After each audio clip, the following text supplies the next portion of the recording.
Fellas, in today's video, I'll be showing you how to play Loki, the god of mischief, in this Marvel Rivals guide. Loki is a strategist who can shift and change into another clone to confuse the other team. He can be quite challenging to play due to the high skill ceiling, thanks to all of his abilities. Even so, he is still very fun to play, and you'll get a kick out of fooling the other team. So, let's get on with how to play him. But first, please be sure to like this video and subscribe to stay up to date on all things Marvel Rivals, and let me know if there's anything that you want to see next. Now, let's get into it. So starting with the ability that you'll probably be using the most, that is Doppelganger. This will put down a clone at a choice of your choosing.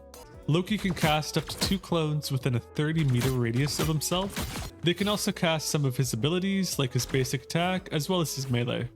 Sticking close to the clones will let you get in a lot of damage at once. They last for about a minute or so, and on the left side of the screen, you can see the health bar of 250. With a cooldown of about 12 seconds or so, this is something you should be using fairly often. They're quite powerful, they let you get in a ton of damage or healing, and depending on how often you move around, it can be very confusing for enemies that you fight, as they won't be sure which one is the real one. A good general tip to keep in mind is don't be standing in the middle of the 3, as the middle clone is often the one that gets attacked first. For his next ability, we have the Regeneration Domain, the Shift ability. What this does is put runestones down that grants healing over time, and it converts incoming damage into bonus health. So when you do pop it, each of your clones will put down a field, so this is great to use when you have all your clones up. It only lasts for a few seconds with a cooldown of about 25 seconds as well. So this is perfect to put down during key moments when the other team is using their ult, or if you're defending an objective. And so this is something that you do want to put down when you have your clones, just to get the most out of the ability. The incoming damage does heal for about 30% health as well, which is fantastic. This is a great ability to use on team clusters, and it acts almost like a pseudo Luna ultimate. Next up we have his base attack. This fires a shot about every second or so, and it does a small AoE, which will either damage the enemy or heal your ally. Then of course your clones fire as well. A single hit will do about 30 damage, or if you're healing a teammate, this heals for about 40 health. So like most things with Loki, this is great for clusters, which will let you hit many targets at once. As a general, it's better to aim at the enemy's feet to get that area of effect in rather than aiming at the enemy and potentially missing. Plus, there's no crits with Loki, so better safe than sorry.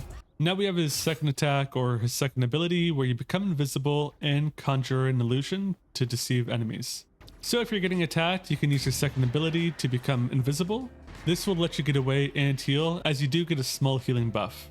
It does have about a 15-second cooldown, and so using actions besides reloading, casting a clone, or swapping positions will break the invisibility. The invisibility does set you up for his next attack, which is his melee. This is the backstab. With the backstab, you deal bonus damage when attacking an enemy from behind, pure and simple. Otherwise, you can just do your basic melee attack.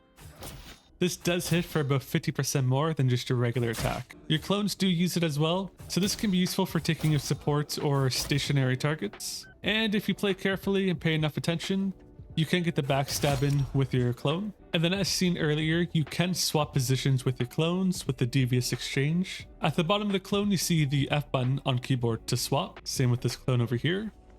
There's about a 30 or so meter radius, and you do have to be facing the clone. Otherwise, you'll pick the closest clone to switch to.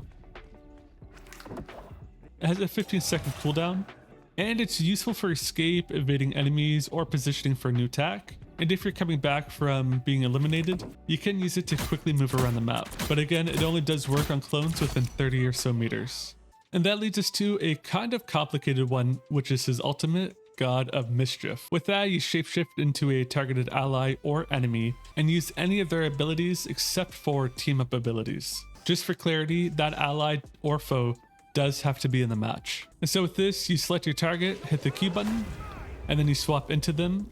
You instantly have their ultimate available for you, and you get all of their abilities. You play as them for about 15 or so seconds. You have a timer just to the right of the screen, and using the ultimate will reset that cooldown timer. Now it does sound fun to select some of the heavy hitters like Psylocke or even Iron Man to get in and take out some of the targets. It's the other support characters that you want to aim for, like Luna Snow or Adam Warlock, things that let you heal or buff your team in order to keep them alive. When you are shapeshifted into another person, you don't get the same healing abilities as you normally would have with Loki.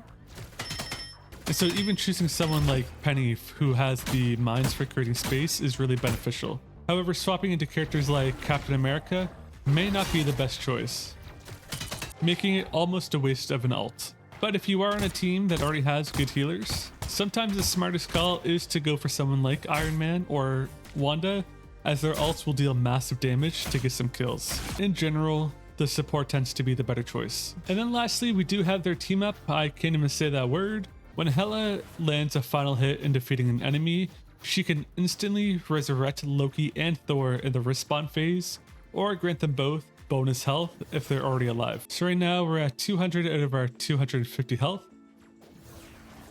And once she took out that enemy, we jumped up to 300 as a bonus overshield. So I haven't seen it go above 350 bonus shield. And even when she takes out more targets, we don't get any more bonus overshield. But with Hela being a fairly common character to see, this is a great character choice to use. So now that's the gist of all of his abilities.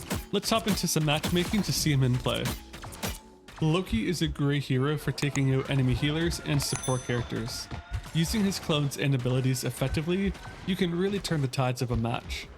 A smart play is to go invisible and get some clones behind the enemy lines to take out the healers. Having your clones with you let you deal massive damage pretty fast as well, but you are a strategist.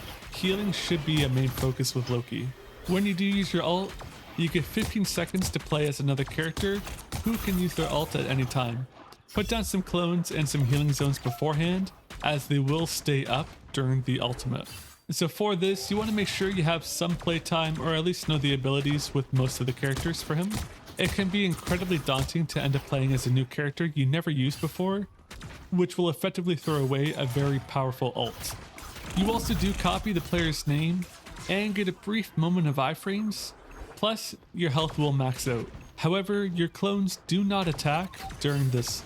So typically with your ult play, you want to play to heal, not to kill, but if your team is well structured, going in for those kills will be the better play. With this invisibility, it's probably the best tool in your kit to survive difficult situations. You do drop a clone when activated, and this can cause some confusion for the enemy, letting you get in a backstab to get in some bonus melee damage. Loki does have a big toolkit that can be kind of daunting to learn. Do not forget about his healing zone. Using it wisely will let you and your team survive attacks from characters like Iron Fist, and take hits from some of the ult. The more damage you take means the more healing gained. This will let your team have the chance to take down those who are close to your healing zones. The zones can be easily destroyed, however, although at the moment I don't see most people actually go to shoot the runes. And they do go to waste if your team is on the move. Ultimates from heroes like Wanda will beat your healing zone, and Thor's ultimate, for example, will destroy the zone entirely. However, it is insanely powerful and one of the better tools in any of the Strategist toolkits. And of course, you do want to be using your clones at all times. At the start of the game, don't instantly put down both of your clones. Having one down can be insanely helpful in case you come across like a stray Spider-Man or Venom, but having one spare and one recharging will be great for when you actually get into the heat of the battle. Invisibility here really isn't the best choice, as once you do take damage, your invisibility goes away. So in order to get the most out of this ability, placement is going to be key. For example, you can place them on higher ground or near your team, so it can be difficult to figure out which one the real Loki is. It also will help take some of the damage your front line will be facing. You can also use your clones to quickly shift into the team fight, use them for a large rotation to get out and behind the enemy team, or even when you're simply coming back from the spawn. Just do keep in mind though, if you do place your clones up high, snipers can pick them off relatively easy. Overall, Loki is great for defense and is a solid attacker if played right. Don't stay in a fight too long, and please don't go wasting resources the moment you take some damage. He has great survivability capabilities, so you want to be playing with your team, not the enemy. You don't need to go and try to get awesome clips. Play the game, go for the win. As a general, you do need to learn a lot about positioning in order to get the most out of Loki. Running to your front line and just placing down your clones won't be the best style of play to really utilize him. His clones and swapping places is great for fooling the enemy, and his clones do have generally good health, so at the very least it does take a couple of moments from the enemy team to eliminate them. It likely will take you a handful of games to really get the most out of Loki, so going into the practice range or even the Doom match can be a good way to get comfortable with him before you actually hop into some online play. And that's it for this Loki guide in Marvel Rivals. If you found this video helpful or think there's something missing, let me know in the comments below. And hey, hit that like button if you're still watching, subscribe for more videos like this if you haven't already, and stay tuned for the next one.